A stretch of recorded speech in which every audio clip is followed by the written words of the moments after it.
Hola, bienvenidos una semana más aquí, artículo 47, dentro de, como no, la discrepancia. Les avanzo que este va a ser el último programa de esta temporada, pero como no, como siempre, tengo la mejor compañía con Julio Rodríguez y Fernanda Cedorrico. Muy buenas. Buenos días a todos. Buenos días a todos igual. Bueno, Fernando, como nos prometiste la semana pasada, hoy toca hablar del ensanche de Vallecas para que nos expliques qué tiene este desarrollo urbanístico de Madrid para haberse desarrollado de una manera que no lo han hecho otras zonas. Bueno, voy a intentar ser breve, ¿no? Para dar el turno de réplica a Julio, ¿no? Eh, Allá por el año 97, más o menos, se decidió por parte del Ayuntamiento de Madrid, desconozco los motivos estratégicos, desarrollar el ensanche, lo que era el PAU de Vallecas, ¿no? De una manera inteligente se dividió en 6 unidades de ejecución porque realmente era muy difícil manejar 7.200.000 metros cuadrados, ¿no? La idea que buscaba el concejal Sigfrido Raez en aquella época y el consejero delegado Luis Armada y Martínez Campos era, de alguna forma, una unidad de ejecución número uno que controlase la empresa municipal de la vivienda, promotor público, una unidad de ejecución número dos que controlaba Ortiz, empresa constructora y promotora, iniciativa privada, una unidad de ejecución número 3 que controlaba Rosa Luxemburgo, el mundo de las cooperativas, que entró también en Vallecas, una unidad de ejecución número 4 que manejaba una gran superficie, que todos lo podéis ver en Vallecas ahora si vais por allí, que es el Carrefour. En aquella época era Alcampo, o Shams, que era una empresa francesa. La unidad de ejecución número 5 se concentró todo el industrial, que lo manejó un banco Ibercaja y que de una manera inteligente se encargó de financiar todo el PAU, de financiar las obras de urbanización y luego, evidentemente, financió, bueno, todo lo que pudo, ¿no? Que era el negocio de los bancos. Y por último, conseguí que entrase la unidad de ejecución número 6 con el consejero Luis Eduardo Cortés en aquella época, el IBIMA. Con lo cual se configuraban, Ana y Julio, 7.200.000 metros cuadrados en aproximadamente 700.000, 800.000. La más grande era la de Ortiz, de 1 millón de metros cuadrados. Bueno, en dos palabras, se firmó un convenio. El plan general contemplaba el sistema de gestión de convenio-compensación. Se firmó un convenio, me acuerdo además la fecha, julio del 98, y se inició el proceso, ¿no? Puedo dar algún dato realmente curioso. El metro llegó antes que las viviendas. Luis Peral, viceconsejero en aquella época en la Comunidad de Madrid, nos lo exigió y el metro llegó antes que las viviendas en el Pau de Vallecas. Se proyectó un parque muy bonito por un arquitecto japonés, Toyo Ito. Desconozco qué pasó porque yo me marché en el 2006, que leí el otro día que se iba a hacer el famoso parque, no sé si ya el proyecto de Toyo Ito o no, y una urbanización auténticamente espectacular. Os recomiendo, si tenéis ocasión de pasar, porque es una urbanización que se hizo con el estudio de ingeniería Juan Fisac, la verdad que maravillosa, ¿no? ¿Qué pasó? Bueno, pues que los proyectos de reparcelación tardaron en inscribirse en el registro desde el 1 de julio del 2001, que se inscribió el proyecto de reparcelación de la unidad de ejecución número 1, a febrero del 2002, es decir, 7 meses se inscribieron 7.200.000 metros cuadrados. No es que tenga magia, sino simplemente que yo desde el año 2000 llevé los anteproyectos de reparcelación al registro para que me pusiesen todas las pegas y observaciones. Quiero decir con esto que es un ejemplo claro donde sí funcionó la colaboración pública-privada. Eran 25.000 viviendas, a fecha de hoy creo que ya están vendidas cerca de 20.000, bueno, vendidas, cuidado, y alquiladas. Y luego hubo un dato muy importante que hay que tener en cuenta, que era el precio. Es decir, se fijó en 4.700 pesetas el metro cuadrado. Y todo el mundo que entró compró ese precio. Es decir, había un precio topado en cuanto al metro cuadrado de suelo, de manera que no se podía subir ese precio de ninguna forma. ¿Y Y ese todos precio los era el precio de mercado, Fernando? Era un precio de mercado, pero Ana, evidentemente los privados, al entrar operadores tan potentes como los que estoy diciendo, pues evidentemente hubiesen querido que el precio hubiese subido. Pero no, ahí se fijó un tope y la verdad que los privados también lo entendieron y vendieron ese tope. Bueno, luego hablo del inicio, hasta que pongo un ejemplo, ¿no? Se dio nombre a algo que no existía, que eran infraestructuras vertebradoras, es decir, aquellas obras de urbanización que afectaban a las 6 unidades de ejecución. Y para gobernarlas, yo le propuse a Javier García Valcárcel, en aquel momento presidente de Asprima, que por qué no hacíamos una comisión coordinadora. Una comisión coordinadora que estaba representada por los 6 presidentes de las unidades de ejecución. Yo iba en representación de la 1, de la 2, de la 3, bueno, así sucesivamente. Esa comisión coordinadora, en negociaciones con la Secretaría General Técnica de la Consejería de Ordenación del Territorio, se le dio personalidad jurídica. ¿Por qué? Porque había obras que afectaban a las 6 unidades de ejecución y que tenía que pagar la comisión coordinadora. No se podía pagar individualmente por cada una de las unidades de ejecución porque llevaba, digamos, traspasaba todas aquellas unidades de ejecución. La M45, por ejemplo, se hizo con Manterola, el famoso puente, y Juan Fisac se paró una noche, y es el puente que cruza la M45 actual. Y la verdad que, bueno, fue un proyecto muy bonito. De hecho, está prácticamente acabado. Quedan cosas como es el parque este que hablo, que es más grande que, casi que tan grande como la casa de campo, ¿no? Y ha funcionado. La prueba es que Valdecarros o Berrocales se están aprovechando de la urbanización que hicimos en aquella época, que fue muy bonita. Y es un proyecto donde sobre 25.000 hay 22.000, 23.000 viviendas concluidas. Tanto en alquiler, por ejemplo, la familia Santos alquila, no vende, todo es en alquiler, como en propiedad. Y por eso lo quería poner, o lo dije el otro día, Ana, como un ejemplo muy claro de vivienda, colaboración pública-privada, pero de una manera eficaz y rápida y que dio lugar a la creación de 20 y pico mil viviendas. Julio, viendo este ejemplo que nos cuenta Fernando, que ha funcionado tan bien, ¿por qué no se utiliza más la colaboración pública-privada para generar vivienda? Bueno, yo creo que la colaboración público-privada se está utilizando ahora bastante, o por lo menos de boquilla bastante. Es decir, que en este momento, cuando habla, por ejemplo, los líderes del PSOE, cuando hablan de política de vivienda, mencionan la colaboración público-privada de entrada.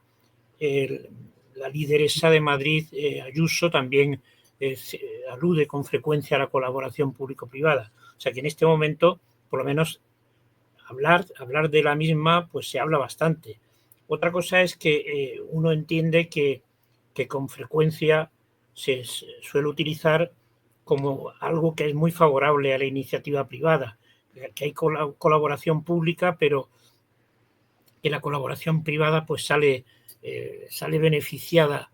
Entonces, en ocasiones, pues cuando se oye una descripción o se lee alguna descripción de lo que se va a hacer, pues se advierte que hay una búsqueda de un beneficio obvio, con lo cual es normal que se busque el beneficio.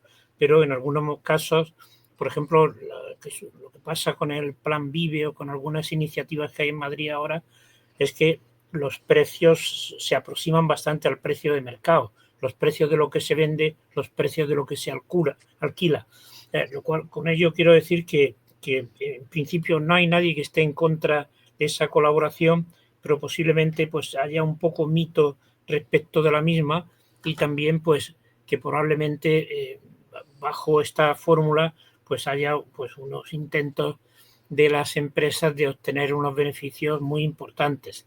Es decir, que esta colaboración público-privada debe producirse, es algo racional, pero que tienen que respetarse los mínimos razonables. No tiene que ser pues ir a unos beneficios que den lugar pues a unos precios de venta de las viviendas, unos precios de los alquileres que estén muy próximos al mercado si estamos hablando de vivienda protegida. Me he dado cuenta que Fernando en su resumen no ha mencionado el tipo de vivienda que era, si eran viviendas de mercado, si eran viviendas asequibles o si eran viviendas sociales, utilizando la terminología que consagra el libro de Javier Buró. Eran viviendas protegidas, Julio. La gran mayoría eran viviendas protegidas. Los promotores públicos, tanto IBIMA como MV, hicimos todo viviendas protegidas, y las cooperativas también hicieron vivienda protegida. Ortiz hizo vivienda protegida y vivienda libre, pero la gran mayoría fue vivienda protegida. Creo que en aquella época era VPO, régimen general. Luego me imagino que según hayan ido pasando los años se habrá convertido en VPP, precio básico, precio limitado o precio libre, ¿no? Pero sí era protegido. Evidentemente la MV no podía hacer libre y el IBIMA tampoco, ¿no? Sí. Posteriormente la vivienda protegida ha ido evolucionando hacia una situación en la que ahora, en este momento, se aprecia que los precios de alquiler o de venta de las viviendas protegidas se aproxima mucho al precio de mercado. Yo en mi casa de Motril tengo allí una vivienda de protección oficial que están haciendo a la espalda en un campo de golf detrás, y las viviendas protegidas que hay allí tienen unos precios que incluso a veces están por encima del mercado. Yo entiendo que en este momento Javier Burón habla de crear una categoría específica de vivienda protegida, pero está claro que los precios de las viviendas protegidas resultan en muchos casos no asequibles. Es decir, que habría que profundizar un poco más para el futuro de la política de vivienda. Por ejemplo, en este momento está sonando más la iniciativa que ha tomado el gobierno de Pedro Sánchez de hacer un esfuerzo inversor de 7.000 millones de euros, un 60% puesto por la Administración del Estado, un 40% puesto por las comunidades autónomas, pues del cual salen, el número de viviendas que salen es una media anual de en torno a 10.000 viviendas al año. Es una iniciativa interesante, pero sin embargo quizá me queda la desconfianza de si esos precios a los cuales pueden salir esas viviendas son verdaderamente asequibles para la gente que en este momento está, por ejemplo, alquilando habitaciones. Es decir, que estamos en un momento donde empieza a construirse bastante, pero la cuestión es que los precios pueden estar un poco fuera de posibilidades. El momento se caracteriza porque empiezan a hablarse otra vez de burbujas y de fuerte crecimiento del número de viviendas que se están vendiendo, de los muchos préstamos hipotecarios que se han concedido. Entonces esto revela que el negocio inmobiliario va para adelante, va muy bien, pero no sé si en términos de política de vivienda la resultante puede llegar a ser otra vez una complicación adicional del sistema. Entonces, con la colaboración público-privada me queda la duda de que es un enunciado genérico, pero posiblemente en muchos casos pues encierre iniciativas que pueden resultar de difícil acceso para los hogares con menos ingresos, que son aquellos en los cuales se centra en este momento en España el centro de la política de vivienda. Yo quería preguntaros, a raíz de la conferencia de presidentes de la semana pasada, yo he pensado mucho en vosotros y he pensado mucho precisamente en la política de vivienda, y me da la sensación de que si todos los líderes políticos de cualquier color están de acuerdo en que hay un problema con la vivienda en nuestro país, pero es tan complicado ponerse de acuerdo en cómo solucionarlo. Bueno, el marco competencial es complicado. El Estado autonómico complica bastante la política de vivienda porque se ha llegado a una situación en la que la competencia es totalmente exclusiva de las autonomías. pero la financiación gruesa la aporta la Administración General del Estado. Entonces, pues la Administración General del Estado al pagar, pues impone una serie de condiciones. Entonces, rápidamente se oyen los clamores de que esto es anticonstitucional. Bueno, Isabel Ayuso el otro día se lanzó a considerar que toda esa iniciativa no era constitucional, cuando ha habido ya 2 sentencias del Constitucional en las cuales ha dejado claro que el gobierno estatal puede planificar las actuaciones, puede planificar el número de viviendas, tiene que ejecutar las comunidades autónomas o los ayuntamientos. Pero en este momento es que es un reparto competencial endiablado, y cuando existe una situación política muy polarizada, pues lo que siempre es complejo, porque Fernando ha descrito antes unas operaciones que funcionaron bien, pero si los protagonistas de esas iniciativas pues están enfadados entre ellos y tienen estas tensiones a las cuales estamos asistiendo, pues resulta difícil que cuaje la colaboración público-privada en ese contexto. Yo creo que esta iniciativa que ha presentado el PSOE es un paso, yo no diría que sea el paso definitivo, pero está bien, 7.000 millones de euros, empezar por unas 10.000 viviendas al año, indudablemente haría falta triplicar esa cifra, haría falta que ahora durante muchos años se construyan de 30 a 40.000 viviendas todos los años. Pero bueno, creo que de alguna forma hay que empezar, y creo que esa iniciativa pues debería tomarse en consideración, y también tienen que dar más detalles respecto de cómo se ejecutaría, quién construiría, quién promovería. Es decir, que la iniciativa está resumida, no está descrita del todo, pero entiendo que el clima de polarización no contribuye a que se hagan políticas de vivienda racionales, y por lo tanto no contribuyen a que la vivienda resulte accesible, que debe ser sobre todo el objetivo de cualquier política de vivienda. Fernando, ¿tú crees que las 10.000 viviendas son un punto de partida poco ambicioso, o te parece que es un inicio y que por ahí deberían pasar los presidentes del Partido Popular? No, yo lo que quedé sorprendido, Ana, es el nivel de odio político que hay. Julio, con gran elegancia, habla de tolerancia, ¿no? Yo hablo de odio. Es decir, Julio ha estado también en política, yo he estado en una política a nivel municipal, y después de los consejos de administración, pues nos íbamos a comer todos, ¿no? Los del PSOE, los del PP, los de Izquierda Unida. Yo creo que eso es ahora impensable, ¿no? Eh, Creo que mientras eso siga así, y va a tardar en revertir esta situación, una colaboración del Estado con las comunidades autónomas, al margen de que coincido con Julio en el reparto competencial, que es absolutamente de locos, es imposible. Es absolutamente imposible porque el odio prima. Entonces, con tal de hacer daño, el propio Pradales, el presidente Lehendakari, lo dijo, ¿no? Que salió impresionado del nivel de odio y de que no valían absolutamente para nada estas conferencias de presidentes. La verdad que yo no entiendo tampoco muy bien que una conferencia de presidentes se haga 10 minutos cada uno y nada más, ¿no? Yo creo que debería haber algo preparado, un poquito más elaborado, con unas conclusiones como esta que nos ha mandado Julio de la conferencia sectorial de vivienda del 21 de junio del 25, ¿no? No sé, algún documento, pero yo creo que eso va a valer para poco, Ana. En conclusión, vuelvo a la misma. Creo que hasta que no lleguemos a 2030, 2032, y suponiendo que se siga a esta velocidad, para conseguir una vivienda en propiedad en un precio razonable, se va a tener que ir fuera de la ciudad. De las grandes ciudades, vamos a las ciudades limítrofes, en las que los precios son mucho más asequibles. Eso en ciudades grandes, Madrid, Málaga, Valencia, Barcelona, me parece que va a ser absolutamente imposible de que se pueda recortar en menos de eso, 2030. Yo Madrid le he calculado aproximadamente 2032, el plazo. Ayer había, si visteis el telediario Antena 3, que tuve ocasión de verlo con cierta rapidez antes del gran partido de Alcaraz, ya el primer problema de los españoles es la vivienda. Por encima del paro, por encima de todo. El primer problema, la vivienda. Lo decía el Julio, INE. No lo perdona, digo te he yo. cortado. Creí que habías acabado, Fernando. No, que lo decía el Instituto Nacional de Estadística, ¿no?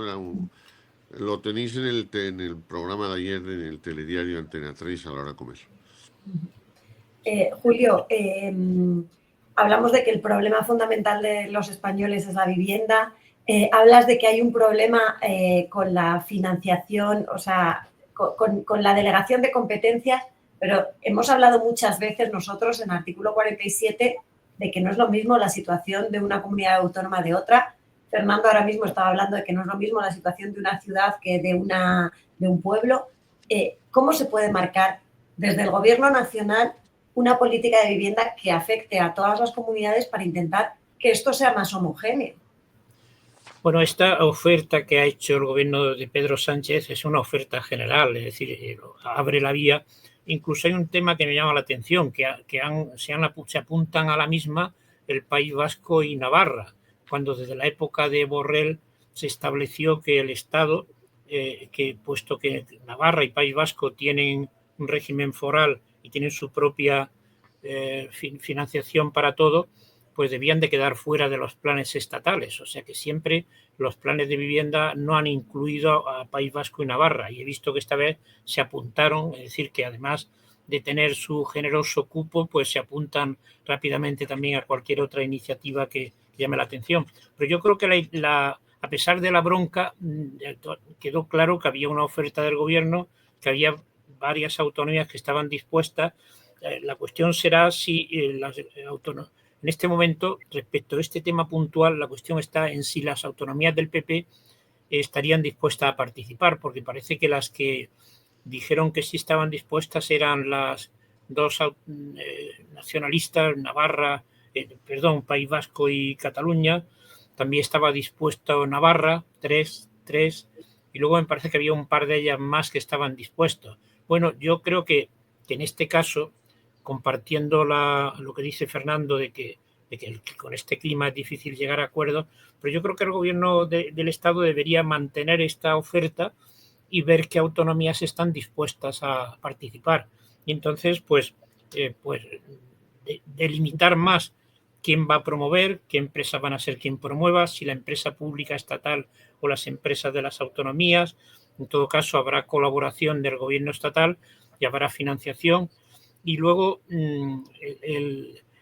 lo que yo sí le veo es que para mantener esta iniciativa fuerte, los presupuestos generales del Estado no dan para la cantidad de necesidades que hay. Para una iniciativa de corte de vuelos reducidos, 7.000 millones, pues bueno, pues está bien, pero que posiblemente yo creo que está por establecer pues un mecanismo de financiación de los programas de vivienda de protección oficial. Yo posiblemente tenga el sesgo de haber estado en el lado financiero, pero veo que se habla como si un programa ambicioso de viviendas fuera todo a financiarse con los presupuestos generales del Estado. Tiene que intervenir el ICO, tienen que intervenir las entidades financieras, porque todo esto no puede salir del Estado. Pero dejando de lado estas pegas, creo que ahora mismo lo importante es que el gobierno mantenga la oferta y a ver qué autonomías están dispuestas y a ver si además de estas primeras que han salido, pues hay alguna otra más que está dispuesta también a participar y las que se apunten que participen y salen beneficiadas. Yo creo que con el ejemplo se puede avanzar, es decir, que comparto el pesimismo sobre la situación actual, pero creo que cuando hay una iniciativa de estas, pues hay que aprovecharlas. Y desde luego no estoy de acuerdo con la visión de la presidenta de la Comunidad de Madrid, que en el periódico, me parece, El Debate, tiene un texto extenso donde se nota que el texto está preparado y viene a decir que todo es inconstitucional. Es decir, Ayuso dice, la política de vivienda es competencia exclusiva de las autonomías, el Estado no tiene que hacer nada, ¿no? Pero bueno, ha habido ya 2 sentencias del Constitucional, la de los años 80 y la de más reciente, donde el Constitucional dice que bueno, que ejecutarán las comunidades autónomas, pero el Estado puede planificar. Y creo que esta colaboración es necesaria, porque si las autonomías tienen la competencia pero no tienen recursos, está claro que quien aporta el dinero debe poner alguna condiciones respecto del tipo de vivienda que se va a construir, respecto del precio de venta que van a tener. Es decir, que no, esta posición de Ayuso yo creo que es incompatible con la sentencia del Constitucional y desde luego pues pone hace un maniqueísmo tremendo. Esto es absolutamente autonómico, pues muy bien, déjelo usted en manos de las autonomías y el problema se complicará. Es imprescindible la ayuda financiera del Estado, pero también el Estado debe respetar la competencia de las autonomías, de forma que sean las autonomías las que construyan, pero si el Estado pone los recursos, si aporta el dinero, pues indudablemente tendrá que poner alguna condición, que sean viviendas protegidas accesibles y también las condiciones de la financiación. Fernando, ¿tú qué crees? Cuando una competencia está delegada a una comunidad autónoma, ¿el Estado no tiene nada que decir? Yo es que coincido literalmente con el argumento de Julio, Ana, pero yo creo que el nivel, insisto, de tensión, por llamarlo de alguna manera, es tan alto que es que da igual que diga, bueno, pues Ayuso dice eso, el Constitucional dice lo contrario, pero en la medida que no haya posibilidad de sentarse en una mesa, dialogar, a firmar algunos acuerdos, a firmar algún programa en común, pues da igual lo que diga uno y lo que diga otro. Se seguirán peleando, seguirá sin haber acuerdo y bueno, y seguiremos igual, ¿no? Yo quería traer a colación, brevemente, Ana, un artículo que saca El Economista el 4 de junio que titula "Las ciudades abandonadas en 2008 se llenan de familias de clase media y se quedan sin vivienda disponible". Es decir, hace un ejemplo, lo tengo aquí, el artículo lo tenéis en el 4 de junio, si no os lo mando, urbanizaciones abandonadas que vuelven a la vida, ¿no? Entonces, casas que costaban, por ejemplo, en Bernuy de Porreros, Segovia, una urbanización abandonada hace apenas 6 años, ha revivido gracias a las ventas de la Sareb, el llamado Banco Malo. Casas que costaban 97.000 euros en el 21 se revenden ahora por el doble. Nuevos residentes como Lucía, funcionaria de 37 años, se ha instalado allí. Cada día viaja a Madrid combinando un trayecto en coche hasta la estación de tren de Segovia, con un AVE de 28 minutos que le cuesta 48 euros por 30 viajes. Quiero decir con esto que, bueno, ya parece que ni eso, ¿no? Que se está copando también todas aquellas viviendas cercanas a las grandes capitales. En este caso estábamos hablando de Segovia, pero que no hay. No hay. No, pero es que esa señora desde Bernuy de Porreros hasta Segovia tiene más de media hora, más otra media hora del AVE, más a que, dependiendo a qué punto vaya de Madrid, está en hora y media de ida y en hora y media de vuelta cada día. Sí, ¿Y qué va a hacer la mujer? Mejor que vivir a lo mejor que en el aeropuerto de Aena, pues a lo mejor en el aeropuerto de la T4 mejor es vivir ahí, ¿no? Hombre, sí. Pero es que la realidad es esta, es tristísima, ¿eh? No creas que me gusta, Ana, me parece triste, pero es que yo no sé qué solución tiene. A corto plazo y a largo, como sigamos con esta crispación y esta pelea y estos palos, va a tener una solución complicada, de verdad, ¿eh? Lo que no sé es por dónde va a salir el tema, no lo sé.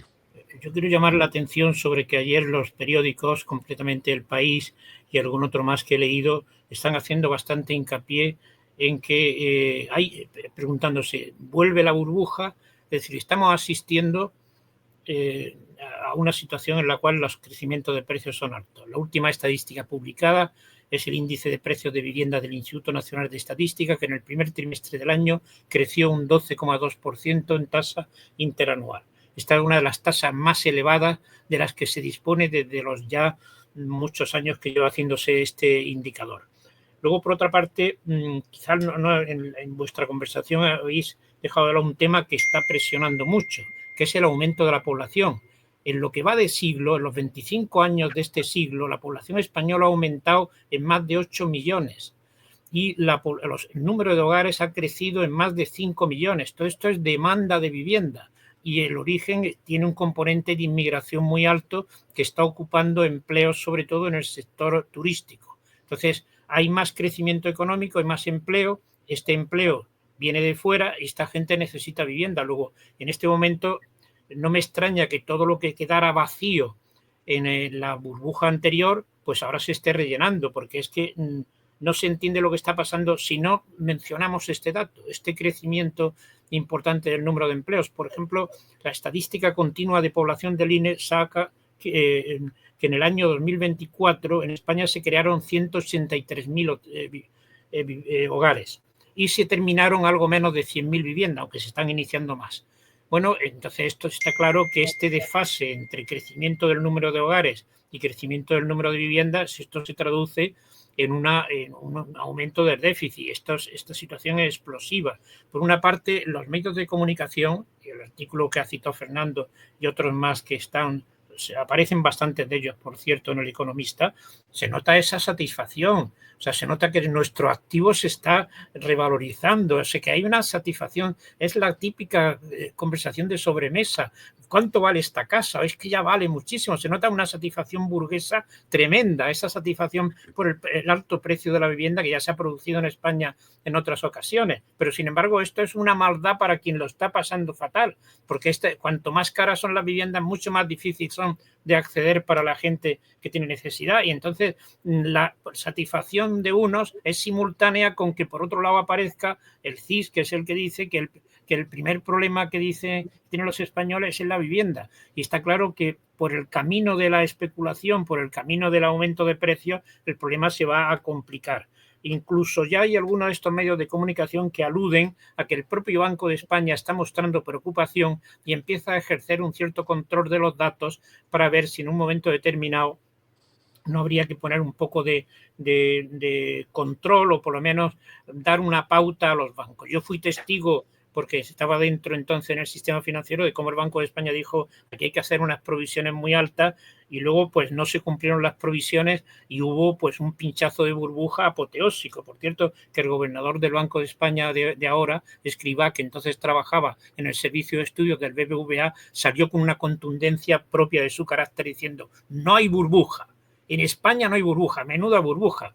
Entonces, ¿qué entendemos por burbuja? Los economistas decimos que hay burbuja cuando los fundamentos, las variables que explican algo, no explican del todo algo. Es decir, si el precio de la vivienda depende de 3 o 4 variables, analizamos lo que sucede y esas 4 variables no bastan. Hay algo más que está explicando la subida de precios de la vivienda, y es la expectativa de que los precios van a seguir subiendo. Eso es lo que se llama burbuja.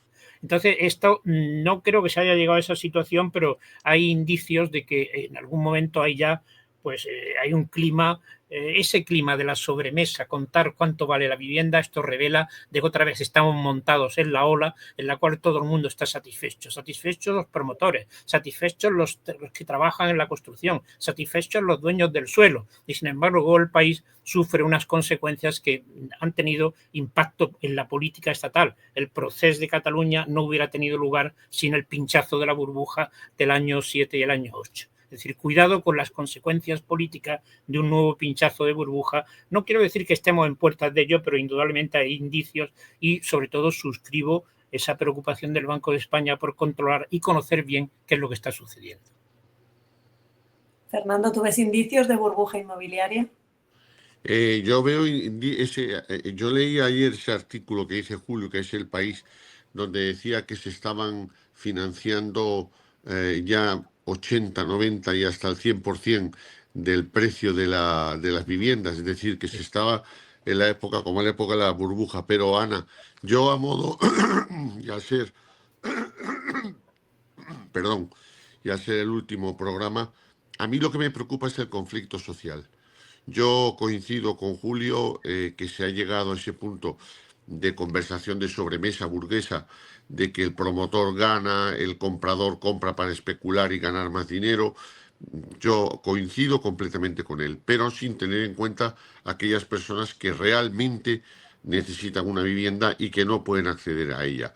Porque a mí me gustaría recordar que esa población inmigrante que habla Julio, que llega a España, no solamente va al turismo, va también a la restauración y va a cuidar a la gente mayor. Raro es ver a una persona con edad por la calle que no vaya con algún inmigrante del brazo, llevándolo, ayudándole a andar, ayudándole a cruzar un semáforo. Es decir, se está produciendo, para mí, un caldo de cultivo de un conflicto social que no sé dónde puede llegar. Yo creo que es algo más que la burbuja ahora mismo. Todo esto alimentado por la crispación tan brutal que hay, tanto en España como la que viene del otro lado del Atlántico, fomentada por un personaje realmente curioso, por llamarlo de alguna manera, Sí. Donald Trump, y que de alguna forma alimenta esa crispación, ¿no? Ayer, a mí me parece impensable en un país de la Unión Europea que el presidente de Argentina venga a España y que no se reúna con nadie del gobierno. Insulta. Es que Y que lo insulte. Insulta, se dedica a insultar casi. Bueno, bien, pero da igual, Julio. Es que yo creo Bandido que, le llamó, ¿no? bueno, sí, Bandido, sí, sí. bandido, sí, pero da igual. Yo creo que a pesar de eso hay que estar por encima y hay que invitar al presidente de Argentina. Es decir, yo no creo que se pueda. Tenemos que estar. Yo creo que eso Zapatero lo hacía mejor. Zapatero me decía a mí, un antiguo concejal espelosín, al que Julio sí debió conocer, que me decía, no, es que a Zapatero da igual que le llames lo que le llames porque tiene la sonrisa en la boca. Y yo a José Luis luego le he conocido y me parece que es así, que es un hombre con defectos, con virtudes, pero que permite el diálogo. Y yo creo que un presidente de una nación como Argentina no puede estar en España y que no sea recibido por nadie del gobierno. Le llame como le llame, y luego que vaya o que no vaya. Pero si no empezamos, si alguien no da el primer paso, es imposible que haya una posibilidad de entendimiento y que se rompa esta inercia de crispación tan brutal. Porque cualquier política, Ana, que queramos hacer en educación, en sanidad, en lo que quieras, si no rompemos la crispación, va a ser muy difícil. Y en cuanto a la vivienda, concluyo, más que la burbuja me preocupa el conflicto social que puede llegar a generarse. Pues Sí, con esta sí. conclusión de Fernando, yo creo que podemos dar por cerrado el programa y la temporada. Os agradezco muchísimo el haberme acompañado en estos 9 programas que hemos podido hacer y os emplazo a la próxima temporada.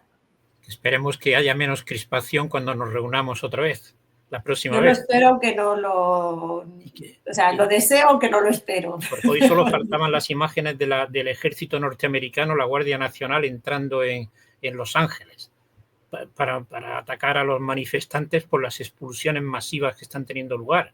Pues claro, es que todos son tensiones estos días. ¿Y esas imágenes están, Julio, en Sí, televisión? Sí. Ayer era la Guardia Nacional la que he visto ya fotos y Sí. parece que hoy tienen previsto otro, llamar al ejército, dice. A los marines, dijo Trump, sí. Sí, sí. Y parece Sí, que entre los manifestantes sacaron una bandera de México, me parece, lo cual le ha puesto más nerviosos todavía. Muy bien, pero vamos, yo disfruté ayer viendo el partido de Nadal, que no esperaba ni mucho menos de que Alcaraz, no esperaba que ganara después de estamos, perder 2 sets. estamos acostumbrados a Nadal, pero es Estamos Alcaraz. acostumbrados a Nadal, pero ha sido Alcaraz el que ha hecho la proeza de la final más larga de Nadal, la no, historia de Roland Garros. Nadal. No, y luego por la noche siento que a una persona puesta en cuestión como este Morata lo pusieran a tirar el penalti. Esto era una faena. Es injusto porque hoy es el que lleva el peso de la púrpura de haber perdido el partido de ayer. Pero quizás el fallo esté, quizás Julio, el fallo esté en quién le puso a tirar el penalti, ¿no? Estoy de acuerdo. Ahí fue un fallo del seleccionador porque esta persona, sometida a la tensión que tiene, pues era muy duro. Tenía que haber ido el último de la lista, no el cuarto de la lista. Bueno, nos ha quedado hoy un programa muy de sobremesa. Hemos hablado del precio de la vivienda, de Alcaraz, de Trump y del fútbol. ¿Qué más queremos? Sí. Bueno, para acabar esta temporada, Ana. Para acabar la temporada ha quedado completísimo. No, a mí me ha gustado que Fernando comparta la misma inquietud que me da a mí de esto de que empezamos a sentirnos contentísimos por lo que sube el precio de la vivienda. Esto es arriesgadísimo. Porque es que los preludios, los antecedentes que tenemos en España de experiencias de este tipo son además muy negativas desde el punto de vista social y político. Pues con este mensaje, tengan cuidado, no se alegren de la subida del precio de la vivienda, por favor, piensen en las personas que necesitan vivir en esas viviendas. Lo has dicho muy bien. Muchísimas gracias por haberme acompañado.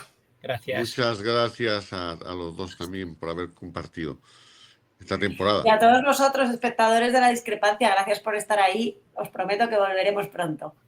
Muy bien. Gracias,